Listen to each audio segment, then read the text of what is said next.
Everyone, welcome to my YouTube channel. कैसे हैं आप सब? आज हम स्टार्ट कर रहे हैं miscellaneous exercise on chapter first. ये आपके रिलेशन एंड फंक्शन के मोस्ट इंपॉर्टेंट क्वेश्चंस हैं, इन्हें बिल्कुल भी मिस नहीं करना है। देखिए हम स्टार्ट करते हैं। क्वेश्चन नंबर 1 क्या गिवन है? Show that the function f such that real to mapping कैसे हो रही है? X belongs to real number, x lies between -1 and 1 defined by f of x is equal to x upon 1 plus mod x is 1 1 and onto function। Show करना है, function दिया हुआ है x upon 1 plus mod x, इसे आपको show करना है कि ये फंक्शन 1 1 भी है और onto भी है। अब क्या करेंगे? सबसे पहले तो आपको mod x की डेफिनेशन पता होनी चाहिए। mod x क्या होता है? हमारे पास लेस देन 0 के लिए -x वैल्यू रखता है और ग्रेटर देन 0 के लिए प्लस x वैल्यू रखता है। ठीक है, तो इस क्वेश्चन को हमें चाहे आप दो अलग अलग पार्ट्स में कर लो या सिमिलरली मतलब एक साथ लेकर कर लो, प्लस x और माइनस x के लिए। देखिए हम करते हैं। मैंने सबसे पहले क्या किया, 4 1 1 फंक्शन। 1 1 फंक्शन के लिए अगर आपने एक्सरसाइज 1.1 अच्छे से की होगी तो आपको पता होगा कैसे हम शो करते थे।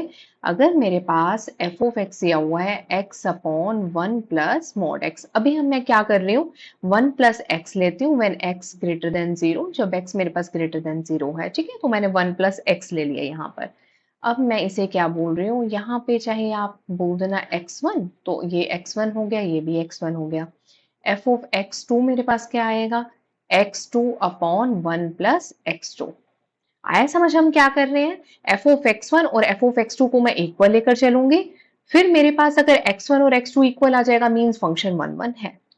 यहाँ पे f of x1 is equal to f of x2 किया, तो ये मेरे पास आया x1 plus 1 plus x1 is equal to x2 upon 1 plus x2। Cross multiply करेंगे हम इसे, देखो क्या आएगा, x1 plus x1 x2 is equal to x2 plus x1 x2। अब यहाँ देखें क्या हो रहा है, x1 x2 से x1 x2 ही कैंसिल हो गया, तो मेरे पास आ गया x1 is equal to x2। तो हमने लिया f of x1 is equal to f of x2 और मेरे पास क्या आ गया, x1 is equal to x2। कब? जब मैंने मॉड x को प्लस x लिया है ना, x1 x2 पुट करके फाइंड आउट कर लिया। अब नेक्स्ट हम क्या करेंगे, एक बार मॉड x को माइनस x में तो लेकर चलेंगे। अब देखो माइनस x के लेकर के देखते हैं। अब मैंने यहाँ पर किया f of x1 is equal to x1 upon 1 minus x1। Similarly f of x2 find out करो, x2 upon 1 minus x2। F of x1 is equal to f of x2, equal ले लिया मैंने, x1 upon 1 minus x1 is equal to x2 upon 1 minus x2। Cross multiply, x1 minus x1 x2 is equal to x2 minus x1 x2। यहाँ पर भी क्या हुआ, x1 x2। आप ऐसे कट मत करना, बट डायरेक्ट नेक्स्ट में शो कर देना x1 is equal to x2। Clear है? अब मैंने एफ ऑफ x1 और एफ ऑफ x2 को इक्वल लिया, तो मेरे पास x1 और x2 इक्वल आ गए, ऊपर भी इक्वल आ गए। मींस मेरे पास प्लस x के लिए भी वैल्यू x1 x2 इक्वल आ रहे हैं और माइनस x के लिए भी x1 x2 इक्वल आ रहे हैं। Means yes this function is 1 1। तो ये फंक्शन क्या हो गया, मेरे पास 1 1 हो गया। क्लियर है यहाँ तक? उसके बाद नेक्स्ट देखो, हमें ऑन टू फंक्शन प्रूव करना है। अब ऑन टू के लिए करते हैं। For onto function, onto function के लिए आपको बताया हुआ है, जो हमारे पास फंक्शन गिवन होता है उसको आप y कह देते हैं ना। अब मेरे पास फंक्शन गिवन है f of x is equal to x upon 1 plus mod x. एक बार मैं इसे एफ ऑफ एक्स को क्या ले रही हूँ, x upon 1 plus x when x is greater then 0, और एक बार एफ ऑफ एक्स को आप ले लेना x upon 1 minus x when x is less than 0। Clear है? अब उसमें हम क्या करेंगे, एफ ऑफ एक्स को मैं बोल रही हूँ y is equal to x upon 1 plus y. मैंने आपको क्या बताया था कि फंक्शन को आप y रखना, फिर वहां से आप x की वैल्यू फाइंड आउट करना, सो दैट हमें पता लगा सके कि जो हमारे पास कोडोमेन में एलिमेंट्स है उनकी प्री इमेजेस का क्या रहता है, सभी की प्री इमेजेस बन रही है या नहीं बन रही। ऑन टू की डेफिनेशन थी, मैं रिपीट कर रही हूँ। 1 1 के अंदर क्या था, एवरी एलिमेंट की यूनिक इमेज होनी चाहिए, और ऑन टू के अंदर क्या था कि मेरे पास कोडोमेन में जितने भी एलिमेंट्स है उन सभी की प्री इमेजेस होनी चाहिए उसकी डोमेन में, है ना। या every element of codomain is the image of every element of its domain. ठीक है, तो y is equal to x upon 1 plus x है। हम इसको क्या कर रहे हैं, यहां से x की वैल्यू फाइंड आउट करते हैं बाय क्रॉस मल्टीप्लाइंग। देखिए क्या आ जाएगा, y plus x y is equal to x, y is equal to x, यहां से मैं कॉमन ले रही हूँ, x माइनस एक्स वाई हुआ, x कॉमन ले लिया मैंने तो क्या आ गया 1 minus y is equal to y. तो मेरे पास वैल्यू क्या आ गई, यहां पर देखो मेरे पास x की वैल्यू आ गई y अपॉन 1 माइनस वाई। ठीक है, y x की वैल्यू क्या आ गई, y अपॉन 1 माइनस वाई। अब इसके अंदर हम क्या देख रहे हैं कि अगर मैं y की वैल्यू को कोई भी रियल नंबर पुट कर रही हूं तो y की हर वैल्यू के लिए x की वैल्यू एग्जिस्ट कर रही है। मींस ऑन टू फंक्शन क्या कहते हैं हमारे पास, ये हमारे पास क्या है x और ये क्या है y। y की हर वैल्यू के लिए उसके डोमेन में कोई ना कोई प्री इमेज होनी चाहिए। तो यहाँ पे जैसे जैसे मैं नंबर्स पुट करूंगी उसकी प्री इमेज यहाँ पर एग्जिस्ट कर जाएगी, तो फंक्शन ऑन टू हो जाएगा। ये मैंने प्रूव किया when x is greater than equal to 0, है ना। और जब मैं क्या लूंगी x लेस देन 0, तो उसके लिए ले लो f of x means y is equal to x upon 1 minus x। अब मैंने x लेस देन 0 ले लिया। अब यहाँ पे क्या आया, फिर से क्रॉस मल्टीप्लाई कर रहे हैं, y minus x y is equal to x. अब मुझे क्या करना है, x की वैल्यू फाइंड आउट करनी है, तो क्या आ गया y is equal to x plus x y. X की वैल्यू फाइंड आउट करो, 1 plus y is equal to y. तो x की वैल्यू मेरे पास आ गई y upon 1 plus y. Clear है। यहाँ पे फिर y की कोई ना कोई वैल्यू पुट करेंगे तो every value of y there exist a value in x, है ना। हर वैल्यू के लिए, y की हर वैल्यू के लिए डोमेन में कोई ना कोई वैल्यू एग्जिस्ट करती है, उसकी प्री इमेज एग्जिस्ट करती है। मींस फंक्शन क्या है मेरे पास, ऑन टू है। ठीक है, yes this function is onto, यही प्रूव करना था ना, show that function is 1 1 and onto function. Clear है, कर सकते हैं। 1 1 के अंदर मैंने f ऑफ x और f ऑफ y को इक्वल रखा, या f ऑफ x1 या f ऑफ x2 को इक्वल रखा, फिर फाइनली शो कर दिया कि x1 और x2 इक्वल हैं। और ऑन टू में यही किया, क्या करते हैं, जो फंक्शन दिया होता है उसको y के इक्वल पुट किया जाता है, वहां से x की वैल्यू फाइंड आउट करते हैं। फिर वहां पे आप देखो कि मैं y की कोई भी वैल्यू रख रही हूँ तो क्या उसके लिए x में वैल्यू एग्जिस्ट कर रही है, अगर कर रही है तो फंक्शन हमारे पास ऑन टू है। बस एक छोटा सा डिफरेंस है, यहाँ पे मॉड x दिया हुआ था, दोनों मॉड x को एक बार प्लस x और माइनस x दोनों लेकर क्वेश्चन को सॉल्व करना है। ये क्वेश्चन मोस्ट इंपॉर्टेंट है, लास्ट ईयर्स में रिपीट भी हुआ है, तो आपको इसको अच्छे से करना है। Now let's move to the question number 2। क्या है, show that the function f R to R given by f of x is equal to x cube is injective. ये तो आप कर सकते हैं, पहले भी बहुत बार करा दिया। एफ ऑफ एक्स क्या दिया हुआ है, एक्स क्यूब, फंक्शन मैपिंग हो रही है रियल टू रियल। मुझे क्या प्रूव करना है कि फंक्शन क्या है, इंजेक्टिव है। इंजेक्टिव का क्या मीनिंग होता है बताइए, 1 1 होता है ना इंजेक्टिव, ऑन टू होता है सर्जेक्टिव, 1 1 होता है इंजेक्टिव। अगर बोथ हो injective plus surjective then this is called bijective. ठीक है, अब एफ ऑफ एक्स मेरे पास एक्स क्यूब के इक्वल है, मुझे उसे 1 1 प्रूव करना है। 1 1 के लिए क्या होगा, देखो मैं यहाँ पर रियल नंबर्स पुट भी कर लूँ, 1 पुट करूँ तो 1, -1 पुट करूँ तो -1। देखो अगर यहाँ पे एक्स स्क्वायर होता ना तो ना होता, यहाँ पे मैं अगर 1 पुट करती तो आंसर 1 आता, -1 पुट करती तो भी आंसर 1 आ जाता, क्योंकि स्क्वायर होता ना, स्क्वायर तो हर नंबर को पॉजिटिव ही कर देगा स्क्वायर करने पर, तो वहां पर यूनिक इमेज ना होती। लेकिन यहाँ पर तो यूनिक इमेज भी होगी। और एफ ऑफ x1 मैं पुट करूंगी तो x1 क्यूब आ गया, एफ ऑफ x2 पुट किया तो x2 क्यूब आ गया। 1 1 के लिए क्या करते हैं, आप यहाँ पे लिख देंगे for 1 1 function F of x1 और एफ ऑफ x2 को इक्वल ले लो, x1 cube is equal to x2 cube, taking cube root both the sides then we get x1 is equal to x2। ये लेकर चले और इसको प्रूव कर दिया, hence function is 1 1 function.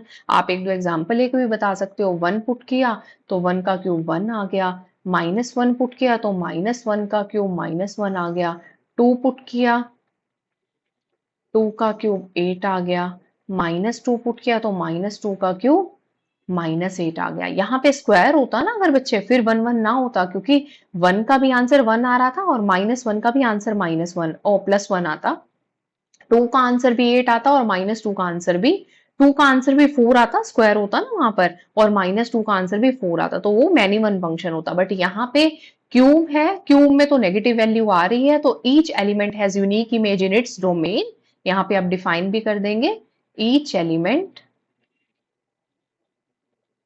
Has unique image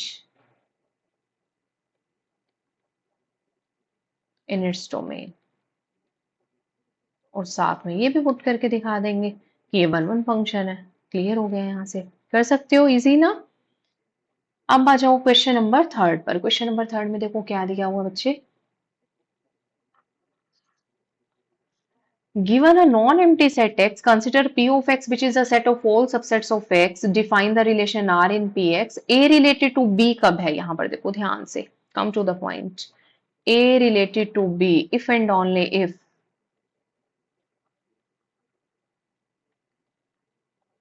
A is subset of B. क्या कह रहा है कि A B से रिलेटेड कब होगा, जब A B का सबसेट है, और अगर A B का सबसेट है तो A B से रिलेटेड है ना। मींस A B जो हमारे पास है वो रिलेशन में बिलोंग कर रहा है। आपको क्या शो करना है, आपको फाइंड आउट करना है कि R जो है वो इक्विवेलेंस रिलेशन है, आपको चेक करना है। ठीक है, इक्विवेलेंस रिलेशन है या नहीं है। इक्विवेलेंस के लिए वही का वही आ जाएगा, रिफ्लेक्सिव, सिमेट्रिक, ट्रांजिटिव, तीनों चेक करो, अगर आगे तो इक्विवेलेंस है, अदरवाइज नहीं है। अब सबसे पहले मैं क्या करती हूँ, 4 1 1 फंक्शन, 1 1 फंक्शन के लिए क्या करेंगे, सॉरी यहां तो आगे रिफ्लेक्सिव के लिए क्या करना है ना, फंक्शन ध्यान आ रहा है।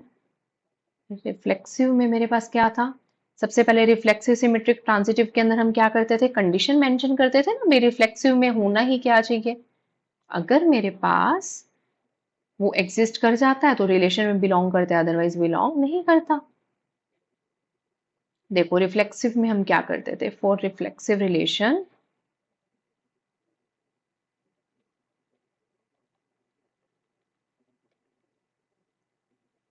A belongs to relation for all A belongs to capital A।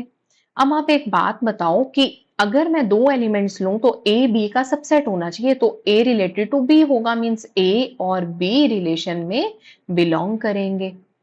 अब रिफ्लेक्सिव रिलेशन के लिए तो मुझे एक ही सेट लेना है, मींस A लेना है, तो A का सबसेट होगा, कोई भी सेट लूंगी तो वो अपने आप का सबसेट होता है ना। हम यहां पे लिख सकते हैं, since every set is a subset of itself।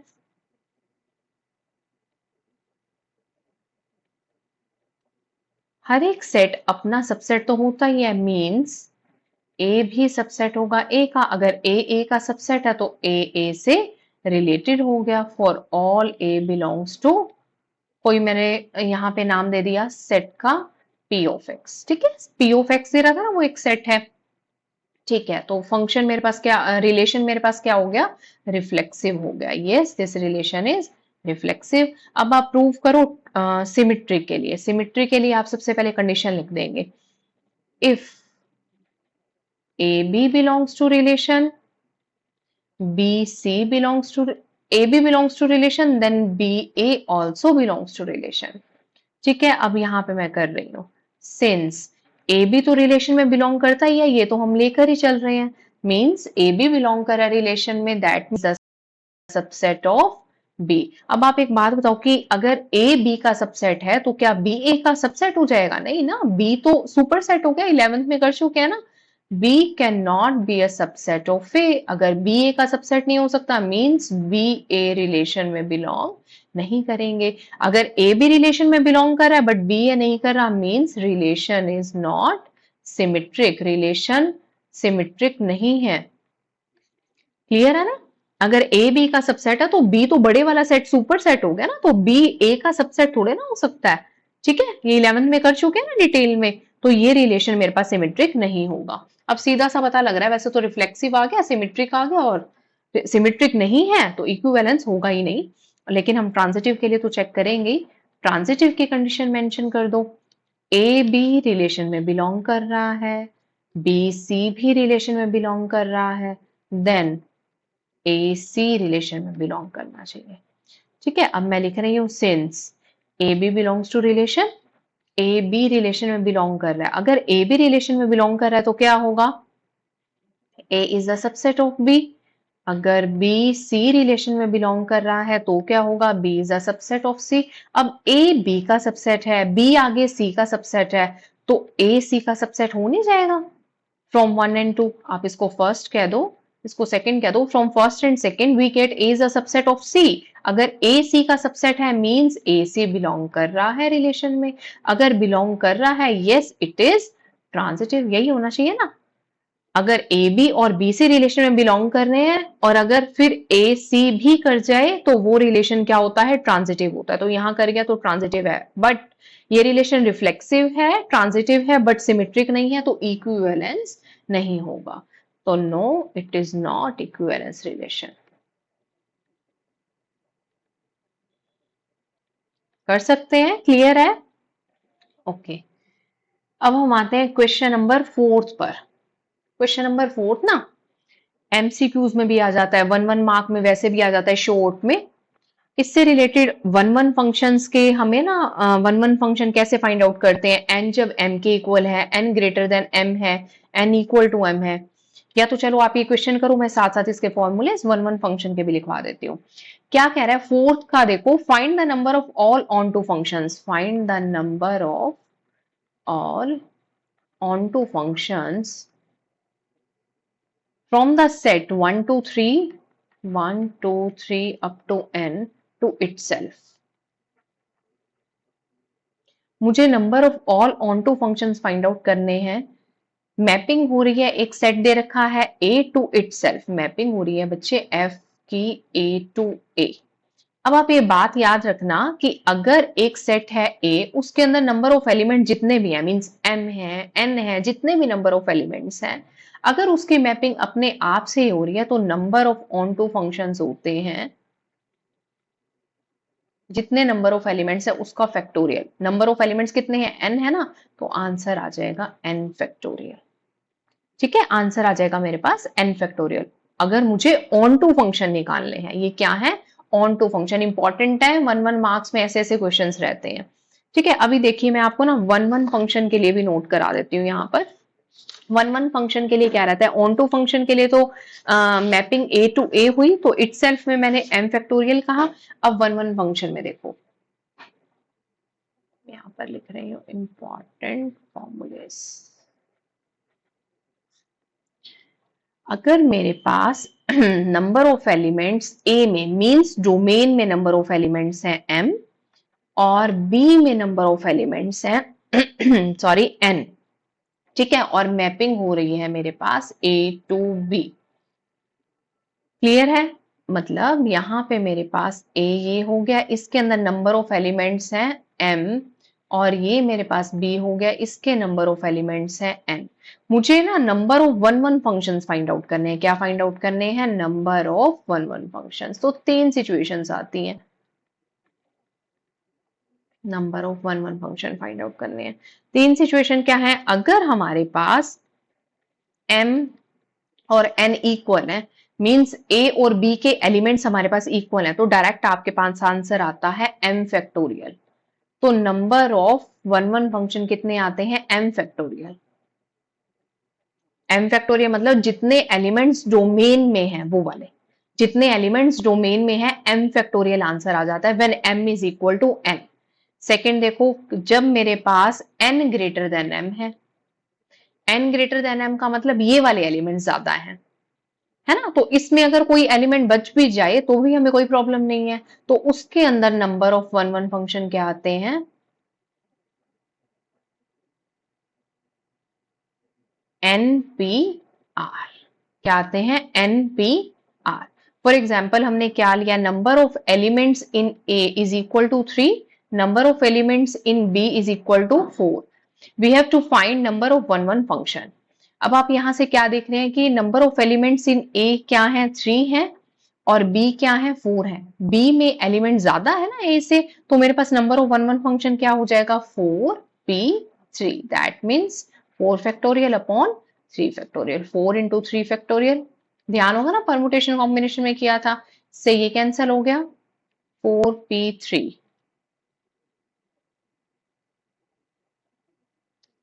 4p3 कर रहे हैं, 4 फैक्टोरियल अपॉन 4 माइनस 3। बच्चे यहाँ पे 3 नहीं आएगा, गलत कर दिया, 4 माइनस 3 फैक्टोरियल है ना, 1 हो गया तो 4 फैक्टोरियल मेरे पास क्या हो गया, 4 इंटू 3 इंटू 224 आंसर आ जाएगा। क्लियर है? कब? जब number of elements in a are less than number of elements in b, ये उसका हमने एग्जाम्पल कर लिया। और अगर number of elements in a means जो डोमेन के एलिमेंट्स हैं वो लेस देन है बी से, number of elements in a means n, m मतलब, और number of elements in b means n, ये लेस देन है, m लेस देन n हो गया तो उस केस में number of on one one function क्या होंगे, 0 ही हो जाएंगे। क्या हो जाएंगे number of one one function? 0। अगर ये एलिमेंट्स कम है, ये एलिमेंट्स क्या है, कम है, m क्या है, कम है, नहीं m कम वाला केस बच्चे हमने इसमें कर लिया, m ज्यादा हो, m ज्यादा है ना, तो इस सिचुएशन में देखो क्या होगा, अगर मैंने जब m ग्रेटर देन n ले लिया, यहाँ पे मेरे पास है 1 2 3 4 5 और यहाँ पे मेरे पास सिर्फ 6 7 8 है ना, तो मैंने यहाँ पे वन वन फंक्शन निकालना है। वन वन फंक्शन निकलेगा भी कब, जब हर एलिमेंट की अपनी यूनिक इमेज होगी। अगर मैं 1 की इमेज भी 6 कह दूं, 2 की भी 6 कह दूं, 3 की 7 कह दूं, 4 की भी 7 कह दूं और 5 की 8 कह दूं, अब हर एलिमेंट की इमेज तो बन रही है बट यूनिक इमेज तो नहीं बन रही, मीन्स उस सिचुएशन में वन वन फंक्शन तो एग्जिस्ट ही नहीं कर रहा। वन वन फंक्शन के लिए हर एलिमेंट की यूनिक इमेज होनी चाहिए। अगर यूनिक इमेज होनी चाहिए तो डोमेन के जितने भी एलिमेंट्स हैं उसको अपनी इमेज बनाने के लिए एटलीस्ट उतने एलिमेंट्स तो बी में अपने कोडोमेन में चाहिए ही सही। तो अगर नंबर ऑफ एलिमेंट्स ए में ज्यादा हो गए, बी में कम हो गए, तो उसके पास इमेज बनाने के लिए एलिमेंट्स ही कम रह जाएंगे। अगर एलिमेंट्स कम है तो उस सिचुएशन में number of one one function क्या हो जाएंगे, 0 हो जाएंगे। इसको क्रैम मत करो, मैंने फॉर्मूला लिखवा दिया कि वन वन फंक्शन 0 होता है, बट क्यों होता है वो भी एटलीस्ट आपको पता होना चाहिए। ठीक है, अगर मेरे पास नंबर ऑफ एलिमेंट्स इन ए दे रखे हैं आपके पास 5 और बी में दे रखे हैं 3, बी में दिए हुए हैं 3, तो उस केस में number of one one function क्या हो जाएंगे, 0 हो जाएंगे। क्लियर है ना, पता लग गया? क्योंकि यूनिक इमेज होनी चाहिए। यूनिक इमेज के लिए क्या है कि हर एलिमेंट के पास एटलीस्ट उतने एलिमेंट्स तो कोडोमेन में हो। अगर एलिमेंट्स यहाँ ज्यादा आ गए, कोडोमेन में उतने एलिमेंट्स ही नहीं है, तो वो मैपिंग करेगा ही कैसे, वन वन एग्जिस्ट ही नहीं करेगा। ठीक है, तो अगर उसके पास ज्यादा एलिमेंट्स है तो number of one one function क्या हो जाएंगे, 0 हो जाएंगे। इंपॉर्टेंट है, वन वन मार्क में रहते हैं तो इनका ध्यान रखना जरूर। ठीक है, उसके बाद हम करते हैं क्वेश्चन नंबर, यहाँ पे हमने कौन सा किया है नंबर, मिसलेनियस एक्सरसाइज का क्वेश्चन नंबर 4 किया ना, अब 5th क्वेश्चन डिस्कस कर रहे हैं। 5th क्वेश्चन देखो क्या कह रहा है। 5th में let a is equal to, यहाँ पे 2 सेट्स दिए हुए हैं, a is equal to -1 0 1 and 2 और b दिया हुआ है -4 -2 0 एंड 2। देखो क्या कह रहा है कि फंक्शन दे रखे हैं, फंक्शन f भी a टू b में जा रहा है, g भी a टू b में जा रहा है। f ऑफ x है x² minus x, x belong कर रहा है a में, और g ऑफ x यहाँ पे मेरे पास दिया हुआ है 2 into mod of x minus 1/2। ये पूछ है कि क्या फंक्शन f और g इक्वल है, चेक करना है कि फंक्शन f और g इक्वल है। तो देखो जब हमारे पास फंक्शन a टू b में मैपिंग हो रही है, g की भी a टू b में मैपिंग हो रही है, और हमें चेक करना है कि f और g इक्वल है, तो उस सिचुएशन में हम क्या करेंगे, जो a के एलिमेंट्स है ना, आप उसे पुट करके देखो किसमें, f ऑफ x में भी और g ऑफ x में भी। अगर इन एलिमेंट्स को पुट करने पर f ऑफ x और g ऑफ x की वैल्यू इक्वल आ जाती है, मींस f ऑफ a के एलिमेंट्स को मैं a से डिनोट कर रही हूं और इसको g में पुट कर रहे हैं तो g ऑफ a हो गया। If these are equal, f of a is equal to g of a, then functions and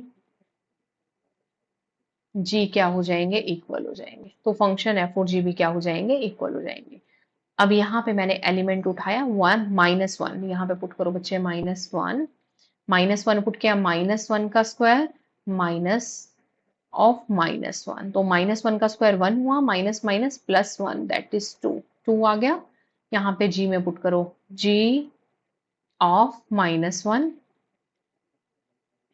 2 -1 तो क्या आ गया, g ऑफ -1 की वैल्यू 2 इंटू 2 और -3/2 हो गया। -3/2 मोड से बाहर आके क्या हो जाएगा, प्लस का 3/2 हो जाएगा ना। 2 इंटू मॉड मैंने हटा दिया 3/2, 2 से 2 कैंसिल हो गया तो मेरे पास ये आया 1 सेकेंड -1 -3/2, तो ये मेरे पास आ रहा है 3। अब यहाँ पे मेरे पास आंसर आ रहा है एफ ऑफ -1 पुट करने पर 2 और जी ऑफ -1 पुट करने पर 3। अच्छा, सॉरी, जी ऑफ एक्स की वैल्यू बच्चे यहाँ पे क्या है चेक करो, हमने यहाँ पे -1 नहीं लगाया। -1 लगाएंगे ना तो यहाँ पे -1 हो जाएगा, यहाँ पर भी -1 हुआ तो 3 -1 मेरे पास क्या आ गया, 2 आ गया। तो f of -1 and g of -1 are equal. अब हम नेक्स्ट वैल्यू के लिए चेक करते हैं। नेक्स्ट वैल्यू आप पुट कर लो, कोई भी ले लो, इस ए में से 1 ले ली मैंने लाइक। अब यहाँ पे हम 1 पुट कर रहे हैं, f of 1 is equal to 1 square -1 is equal to 0, और यहाँ पर जी ऑफ 1 पुट करो, 2 इंटू मॉड में क्या है 1 -1/2 फिर -1, तो 1 -1/2 क्या हो गया, 1/2 ही हो गया। 2 इंटू 1/2 -1, 2 से 2 कैंसिल हो गया, 1 -1 क्या आ गया, 0 आ गया। एफ ऑफ 1 भी 0 है, जी ऑफ 1 भी 0 है। तो ए सेट के बाकी एलिमेंट्स भी पुट करके देख सकते हो, तो वहां से हम क्या देखते हैं कि एफ ऑफ ए और जी ऑफ ए मेरे पास इक्वल आ रहे हैं, मीन्स फंक्शंस आर इक्वल। तो फंक्शंस मेरे पास क्या हो गए, इक्वल हो गए। क्लियर है यहाँ तक। यहाँ पे बच्चे हमने फर्स्ट चैप्टर की मिसलेनियस एक्सरसाइज के 1 to 5 क्वेश्चंस डिस्कस किए हैं। 5 के 5 क्वेश्चंस इंपॉर्टेंट है, जो बीच में एग्जांपल्स मैंने मतलब दिए 1 और ऑन टू फंक्शंस के फॉर्मूलेज लिखवा के, वो मत छोड़ना बिल्कुल भी। वो हमारे पास एमसीक्यूज में नॉर्मली 1 मार्क में रह जाते हैं, एजर्शन रीजनिंग वगैरह आते हैं ना, उसमें आ जाते हैं। अब इसके बाद हमारे पास 6th 7th क्वेश्चन है, उससे रिलेटेड भी 2-3 क्वेश्चंस और हमें क्या फाइंड आउट करना है नेक्स्ट क्वेश्चन में, number of relations. Number of relations find out करना है, वो भी मोस्ट इंपॉर्टेंट है, वो भी जरूर एग्जाम में रहता है, तो हम वो नेक्स्ट वीडियो में डिस्कस करते हैं। ठीक है, इसे आप अच्छे से करो, नोट्स बनाओ, प्रैक्टिस करो, तभी क्वेश्चंस को कर पाओगे, अदरवाइज बहुत प्रॉब्लम होगी एग्जाम में। ठीक है, आज के लिए इतना ही, मिलते हैं नेक्स्ट वीडियो में नेक्स्ट क्वेश्चंस के साथ। Okay, bye bye, thank you.